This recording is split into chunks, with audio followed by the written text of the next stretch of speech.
Donc du coup, la deuxième partie du live, on va s'orienter un peu plus sur les métiers des fabricants. Hein, Robin, c'est ce qu'on avait dit. Yes. Donc le cœur d'expertise de QP Pharma. Voilà, là où on est un peu plus à l'aise nous. Donc tout à l'heure, selon ce magnifique schéma, il y avait la partie exploitant et la partie fabricant. Donc là, on va être vraiment, quand on dit fabricant, on fera les distributeurs l'autre fois. Voilà, c'est magnifique. Donc on est sur cette partie-là. Donc en gros, on a des matières premières, on a des excipients, on va dire, des articles de conditionnement, et on va fabriquer vraiment du médicament. Donc au global, on dit on travaille à l'usine, quoi. Non, mais c'est vraiment ça, c'est le cœur le fabricant, au sens où, alors c'est vrai que c'est quand même des usines, hein, essentiellement. Hein. Oui, c'est vrai. Des fois des vieilles usines qui ont été... Oui, des récentes et des moins récentes. Voilà, il y a de tout. Il y a de tout. Donc c'est d'ailleurs assez intéressant, c'est des fois en fonction des petites tailles d'usines, des grosses tailles d'usines, l'histoire des usines à connaître, c'est sympa. Et donc, qu'est-ce qu'on peut y faire quand on est pharmacien dans ces usines? On peut y faire plein de choses. Aurore, qu'est-ce qu'on peut y faire en premier lieu quand on bosse sur un site de prod? La production. De la production, clairement, de la production. Donc en gros, le producteur, il met de la poudre dans une gamelle, il touille, et puis il fait des comprimés ou il fait des seringues, quoi. Ouais, c'est ça. En gros, c'est à peu près ça. Ouais. C'est une sorte de cuisinier. Donc, alors, qu'est-ce qui fait un pharmacien qui bosse en prod, on va dire, qu'il soit junior ou pas junior d'ailleurs, hein, je veux dire, dans la vie de tous les jours, on va dire, qu'est-ce qu'il fait quand il se lève le matin et c'est quoi sa vie, quoi? Un pharmacien qui bosse en prod, mais qui est producteur. Ouais. Donc attention, il y a le pharmacien qui bosse en prod, site industriel, mais qui n'est pas forcément sur la production. Celui qui est sur la production, on assigne ça vraiment à un manager, au final, à un manager de département, de structure. Alors le pharmacien, il démarre forcément manager ou pas? Pas forcément. Non. Parce que par contre, il démarre cadre. En général, le pharmacien démarre avec un statut cadre. Les RH, vous me contredisez si je dis des bêtises, mais... Non, statut cadre. Statut cadre, pas forcément avec des équipes à gérer, mais ça peut venir vite, entre guillemets. Souvent, ça vient vite, quoi. Mais quoi qu'il arrive, dans ces missions, ça va être pour que le département fonctionne mieux. Ouais. Donc ça va être... ça peut toucher à tout, ça peut toucher à une partie un peu plus, on va dire, résoudre des problèmes qu'il y a eu. Ouais. Je sais pas si ça parle à tout le monde, mais si des fois il y a des problèmes sur les lignes de production, ça va être gérer ce problème-là, savoir ce qu'on fait avec ce lot-là, etc. Ah, tu veux dire que c'est pas la qualité qui s'occupe des problèmes qualité? Ah ben non, j'ai un travail de pair, figure-toi. Ah là là. Collaboratif. Oh là là. Main dans la main. Donc ouais, volontairement je fais le concon là, mais c'est pour dire qu'effectivement la production est pas là uniquement pour fabriquer des produits en fait. Bon, alors d'ailleurs on peut bosser en production, en fabrication, ouais. C'est-à-dire qu'il y a des gens qui vont fabriquer des comprimés, des flacons, des ampoules, ce que vous voulez, des sachets, des trucs comme ça. Oui. On peut bosser sur la partie conditionnement aussi, c'est quand même de grandes entités dans un site de prod. Pour ceux qui font du stérile, il y a la partie mirage aussi, qui des fois est accolée plutôt au remplissage, plutôt au conditionnement sur tout ce qui est inspection visuelle. Eux, ils regardent si les flacons ça abîme les yeux. Il y a des sites d'API aussi, on disait, il y a moins de pharmaciens, mais on peut avoir des sites où il y a des gens qui font de la chimie, entre guillemets, pure et dure. Il y en a qui peuvent faire des dispositifs médicaux. Aussi, ouais. C'est ça. Ou là, ça peut être... Ça peut être de dispositifs médicaux, ça peut aller pour le coup, un flacon peut être un dispositif médical de type 3, quoi, ou alors une prothèse de hanche peut être un dispositif médical. Ou une lentille. Ou une lentille de contact, c'est tout ça. Et là, il peut y avoir des pharmaciens. Et donc, qu'est-ce qui fait le producteur? Moi, je suis pharmacien, j'ai mon équipe à gérer, j'ai des problèmes. Alors, non, ça va dépendre du poste, mais je peux avoir une équipe à gérer. Ouais. Donc, en fait, quand j'ai une équipe à gérer, je suis vraiment manager. C'est-à-dire que mon but, ça va être de faire en sorte de gérer les personnes, l'effectif comme manager, un planning, etc. Développer les compétences et avoir le regard. Ce qui est bien dans ces postes-là, c'est qu'on apprend vraiment le métier terrain.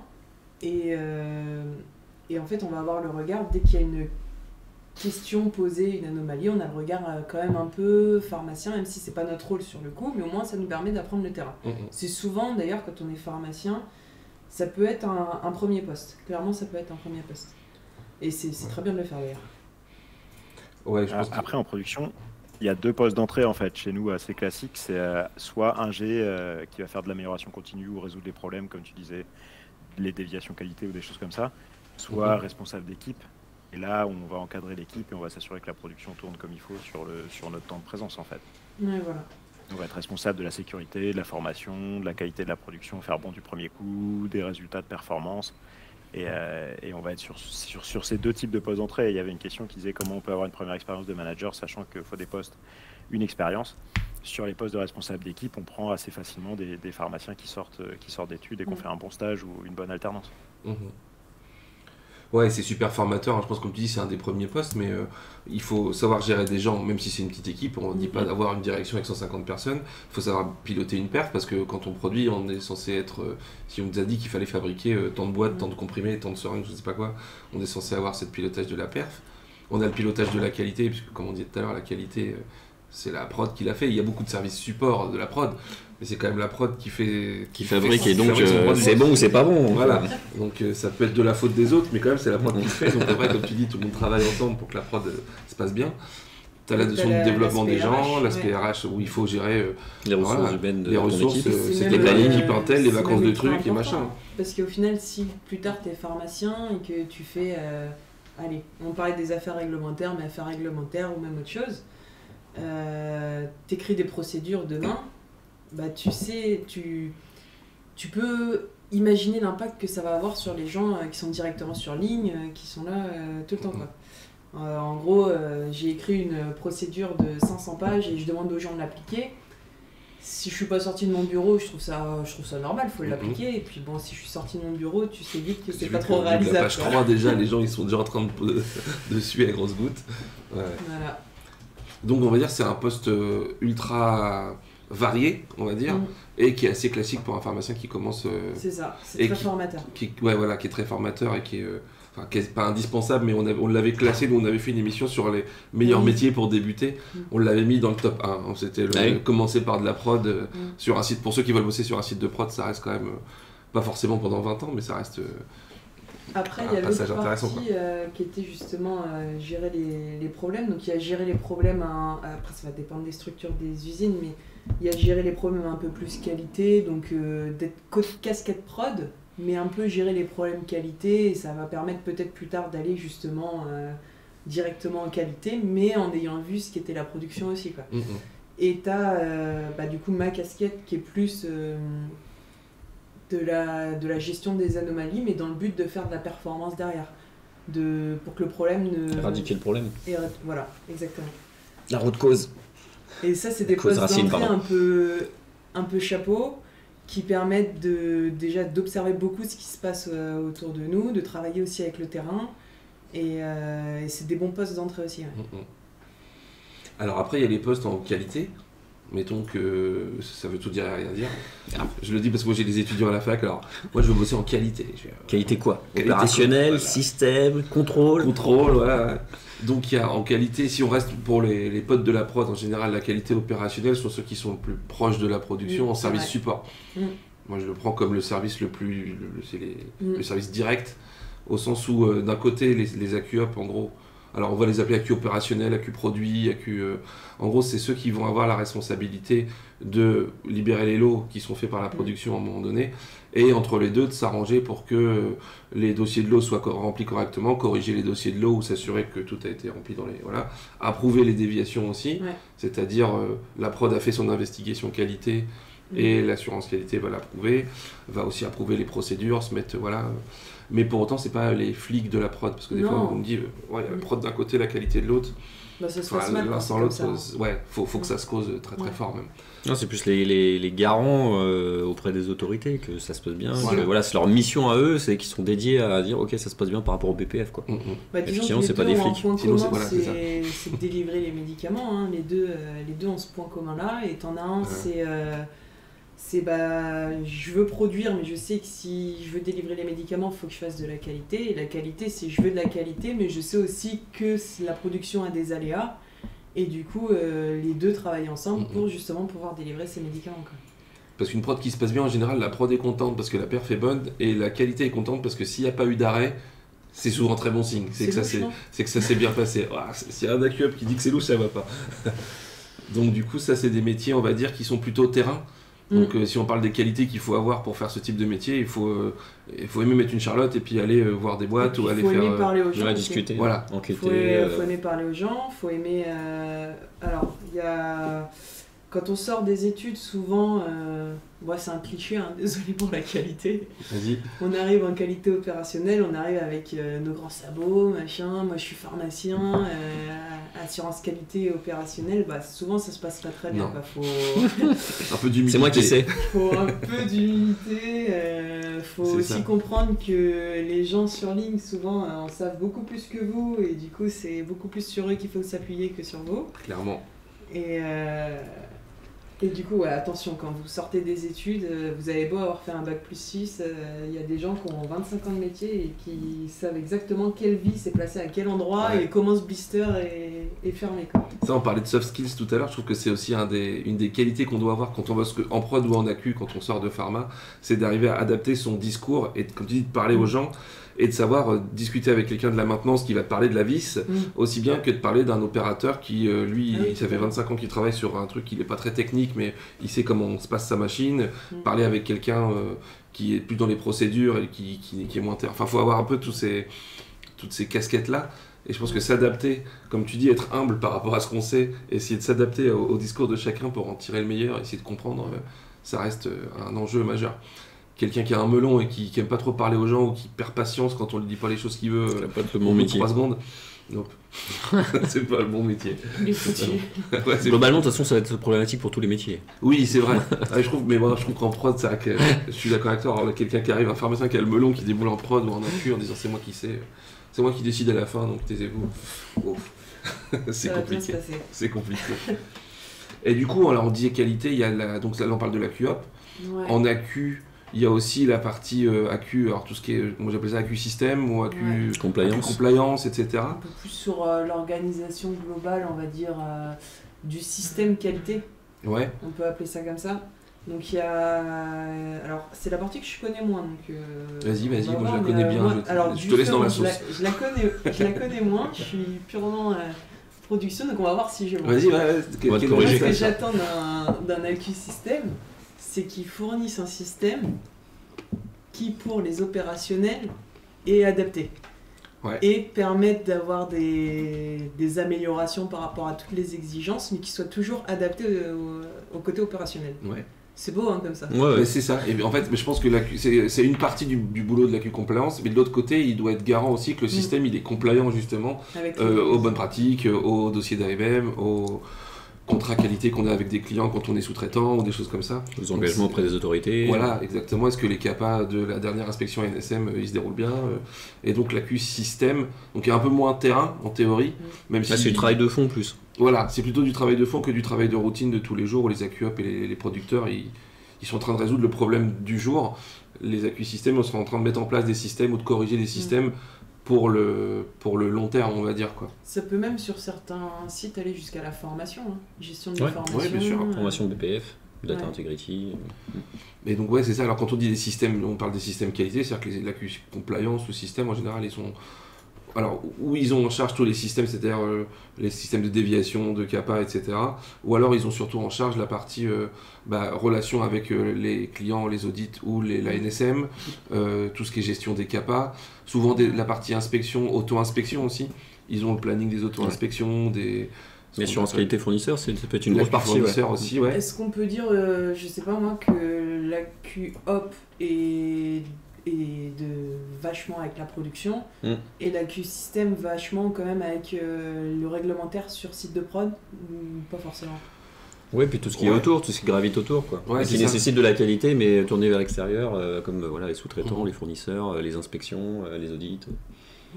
Oui, l'AQ fournisseur, le global. Quelque chose qui est... Ouais, le global aussi, la relation avec le corporate quand il y a du corporate, mais l'AQ fournisseur, c'est un... On n'en parle pas beaucoup, enfin je sais pas si les étudiants connaissent beaucoup l'AQ fournisseur, mais c'est un monde entier, hein. Et ça peut être super intéressant de faire de l'AQ fournisseur, parce que c'est aller voir, entre guillemets, c'est d'être sûr que ce qui rentre sur l'usine, de tous les fournisseurs possibles, que ce soit un fournisseur de matières premières, de notices ou de cartons pour faire des caisses américaines, j'en sais rien, que tout ça rentre et que ce soit de bonne qualité, entre guillemets.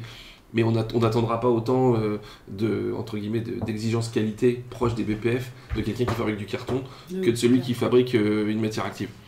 Donc je trouve que l'intérêt d'un AQ fournisseur, c'est d'arriver à connaître un peu tous ses fournisseurs. Des fois c'est des petits, des fois c'est des gros, etc. Et de s'adapter en allant faire des contrats avec ses fournisseurs, des audits avec ses fournisseurs.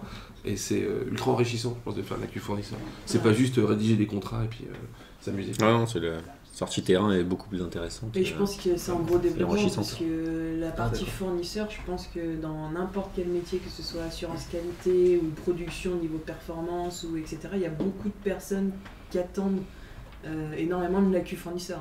On en a pris conscience là, ces dernières années, je pense, Ouais. justement avec le Covid, le fait de reprendre ici la production de certains principes actifs. En fait, on s'est aperçu que quand on a un seul fournisseur de telle matière ou autre, on est vite dépendant quand il est en Chine ou en Inde, et que multiplier les sources de qualité, c'est quand même un sacré challenge.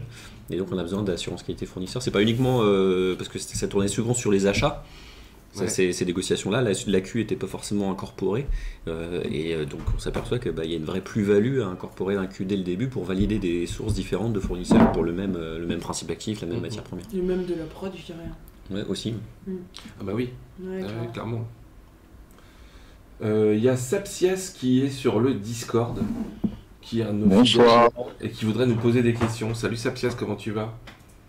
Ça va très bien et vous? Mais ça va très bien. Alors dis-nous tout, est-ce que tu as une question spécifique qui tue? Alors bon, par rapport à... Enfin, j'ai beaucoup de questions sur l'ensemble du stream, mais par rapport à ce que vous venez de dire, vous parlez de l'AQ fournisseur. Ouais. Pour moi, je pense que un étudiant fraîchement diplômé, en fait, ne sait même pas que l'AQ fournisseur existe quasiment, parce que j'ai quand même le sentiment qu'à la fac, on nous apprend les grandes thématiques, c'est-à-dire production, AQ, voilà, on sait vaguement ce que c'est l'AQ opérationnel, on n'imagine déjà pas que pour les projets, c'est un service différent la plupart du temps. Donc on connaît prod, AQ, contrôle qualité, réglementaire marketing, et c'est à peu près tout. Donc c'est pour ça qu'à mon avis, quand on cherche à postuler pour un premier emploi, on ne sait pas toujours bien où on s'embarque.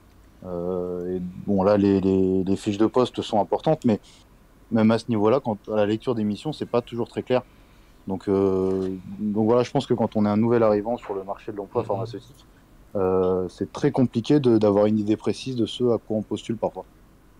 Ouais, et les petites subtilités qu'on connaît pas. Et après, c'est aussi souvent sur les entretiens, on commence par expliquer le poste en fait.